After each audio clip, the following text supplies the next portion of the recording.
A wounded cowboy, barely clinging to life, pointed a trembling hand straight at the richest man in town, accusing him of crimes no one dared to speak aloud. The townspeople froze, the saloon's doors swinging in the silence, as the sheriff tightened his grip on the stolen deeds that could burn the entire town to the ground. And standing in the middle of it all was Clara Whitmore, the woman they had already condemned without a trial. But what happened next will shock even those who thought they'd seen everything. But first, let's go back to the beginning. The first storm of autumn roared over the sweeping plains like a living beast, clawing at the battered fences and hollowed trees that ringed the outskirts of Dry Creek. Above the horizon, black clouds boiled and churned, dragging the last pale strands of daylight into their churning bellies. The wind screamed across the open fields, rattling the shutters of a lonely cabin squatting at the edge of the woods like a forgotten prayer.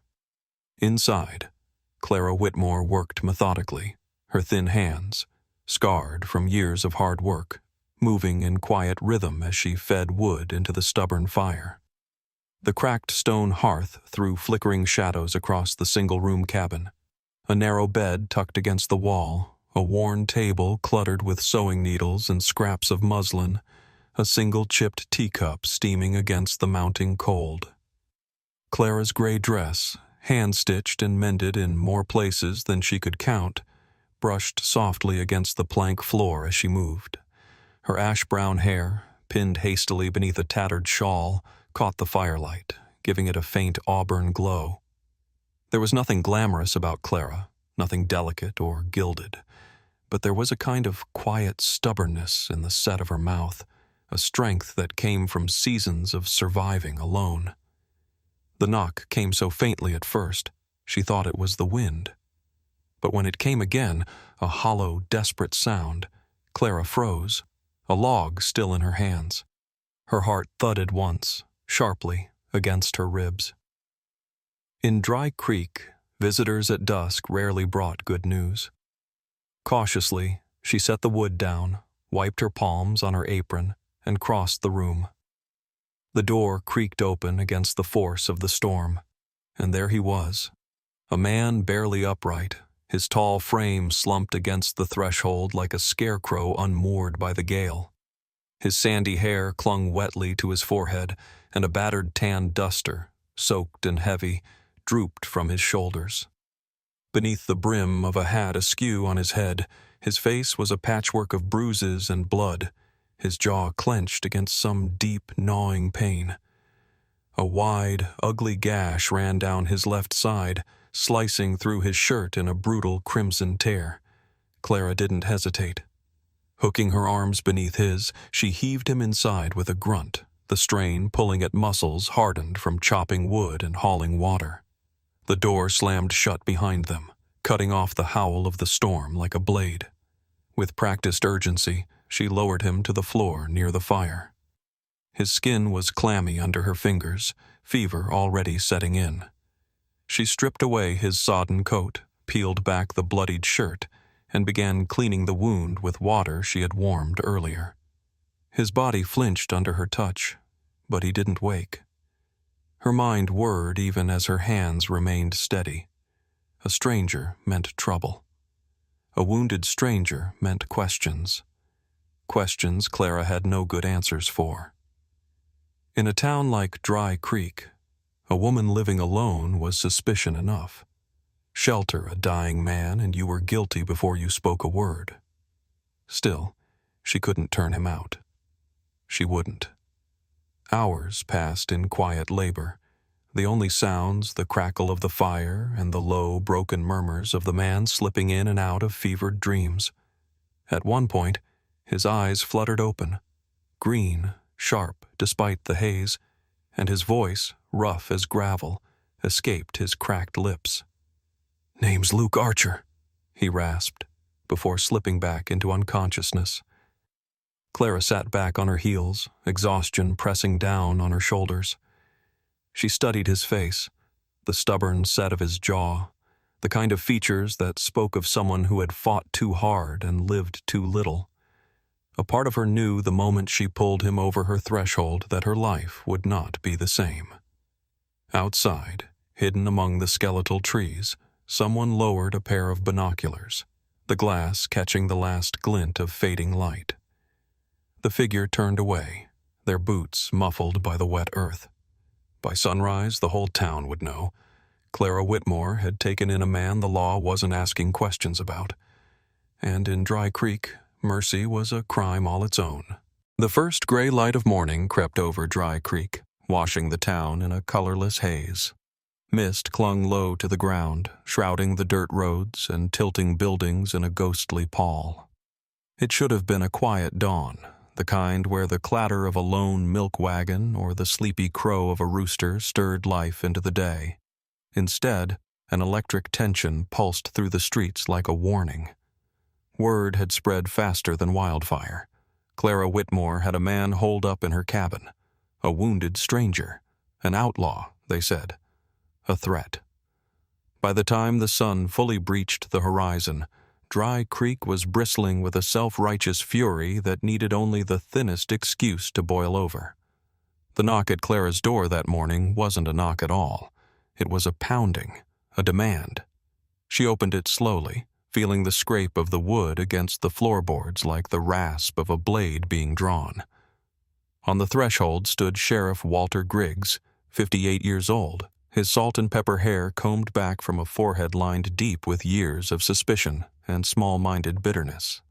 His tan deputy's coat was pressed sharp against his barrel chest, his polished boots dusted only lightly by the town's rising dirt.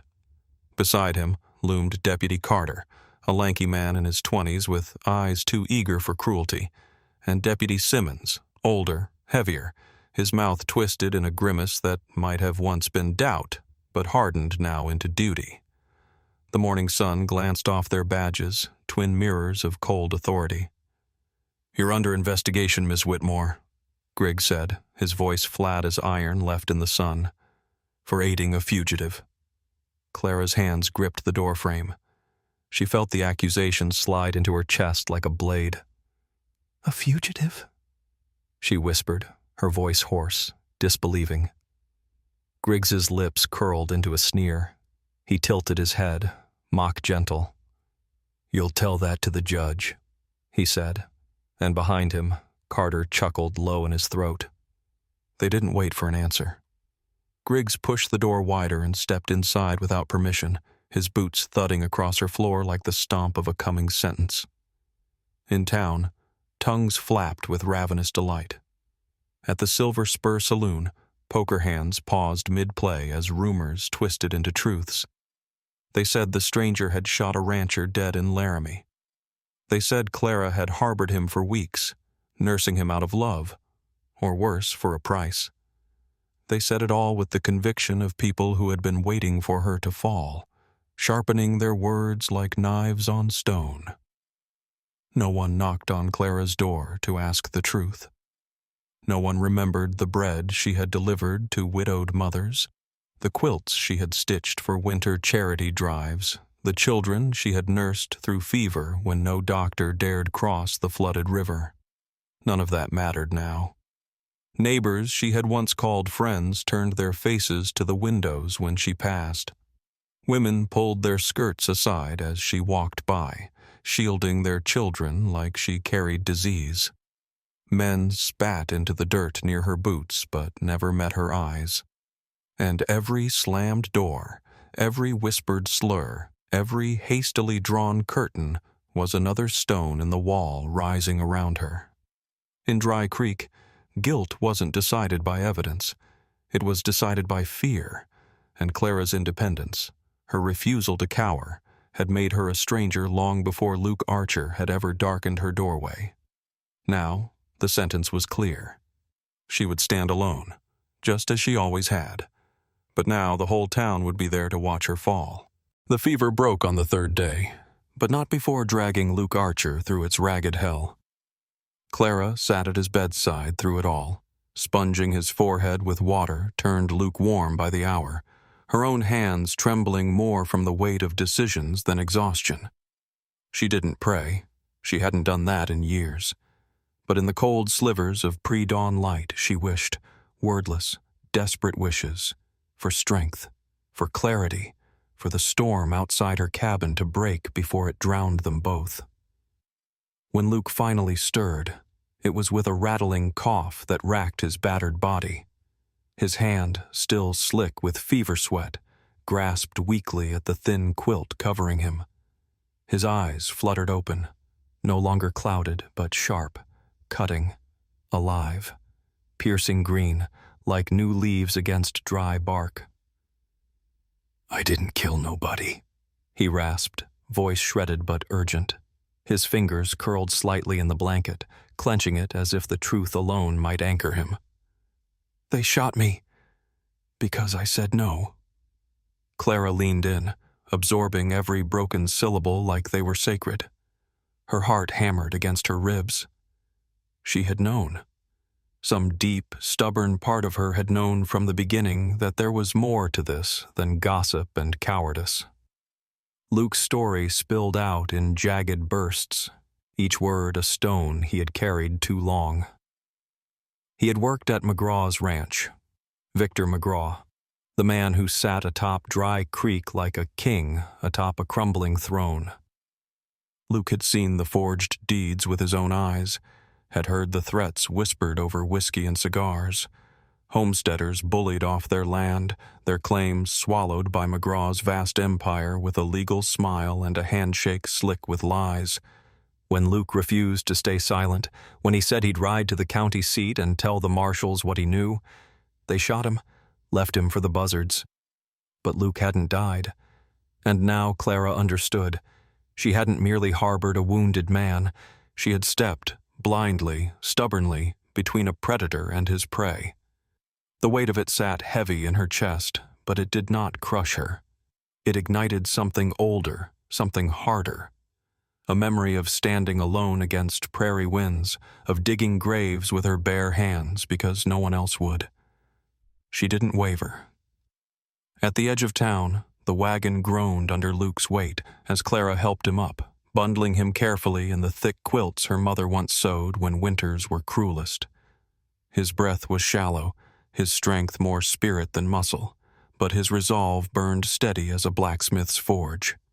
The road into Dry Creek stretched out before them, coated in dust that clung to the wheels and the hems of Clara's dress. Every slow turn of the wagon's wheels was a drumbeat, a dare. Heads poked from shop windows, murmurs rose like startled birds. At the saloon's porch, Sheriff Griggs lounged like a cat fat on expectation, his mouth already twitching into a satisfied sneer. He tipped his hat mockingly as Clara pulled the wagon to a stop. Victor McGraw himself leaned lazily against a post, a glass of whiskey dangling from his fingers, arrogance draped over him like a fine coat. It was McGraw Luke saw first. His hand, battered but steady, lifted from beneath the quilt and pointed, trembling but sure. "That's the real outlaw," Luke said, his voice thin but carrying through the stunned silence. "I seen him steal what wasn't his, and I got the papers to prove it." Gasps and whispers rippled through the gathered crowd. Clara's hand tightened around the packet she carried. Old deeds, stained and crumpled but deadly sharp as any blade. Proof hidden away in Luke's coat, discovered during one long sleepless night when she had stitched both flesh and hope together with blood-stained fingers. In that moment, under the hard glare of a midday sun, the ground under Dry Creek shifted. And the people, for the first time, looked away from Clara and toward the real monster standing among them. For a moment, no one moved. The only sound was the faint creak of leather as Victor McGraw shifted against the porch rail, his lazy smile curdling into something darker. His whiskey glass tilted, the amber liquid catching the sunlight as if even it hesitated to fall. Around him, the gathered townsfolk stood rooted to the dirt, the dust swirling at their boots forgotten. Luke's voice, though hoarse, rang with the finality of a death knell. "I got the proof," he repeated, his hand not wavering despite the effort it cost him. Clara stepped forward, the worn packet clutched tightly against her chest. She moved through the crowd without bowing her head, the battered papers held like a torch. When she reached Sheriff Griggs, she didn't offer a word. She simply thrust the deeds into his hand and stared at him with a gaze so cold it might have frozen the desert air. Griggs thumbed through the documents, his frown deepening with each page. The signatures, the dates, the mismatched seals. It was all there. Black and white proof of McGraw's theft. Evidence Griggs could not bury without burying himself alongside it. Victor McGraw laughed once, a short, humorless bark, and tossed his empty glass at the wall where it shattered. "You think a few papers'll matter?" he sneered. "This town owes me." But the town was already shifting.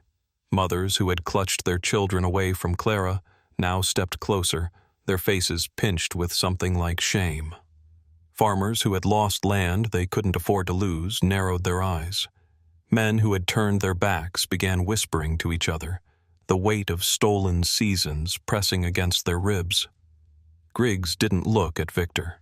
He looked at the crowd and saw the verdict already written there. It took less than an hour. A formal arrest, witnessed by more townsfolk than had ever crowded the dusty main street before.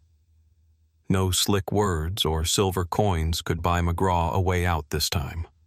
His hands, once so quick to sign false deals, were shackled in full view of everyone he had cheated. Sheriff Griggs, pale beneath his tan, resigned before sunset. His badge surrendered without ceremony. Luke, still weak but upright now, leaned heavily against the wagon as Clara helped him down. His hand brushed hers, grateful, steady, alive. That night, Dry Creek's sky cracked open with the first true storm of winter. Rain fell hard, washing months of dust and resentment into the thirsty ground. Windows glowed with lamplight behind curtains drawn not in fear, but in privacy reclaimed. In her cabin, Clara sat beside the fire, listening to the thunder roll across the plains like an old hymn. Across from her, Luke rested, the color returning to his cheeks.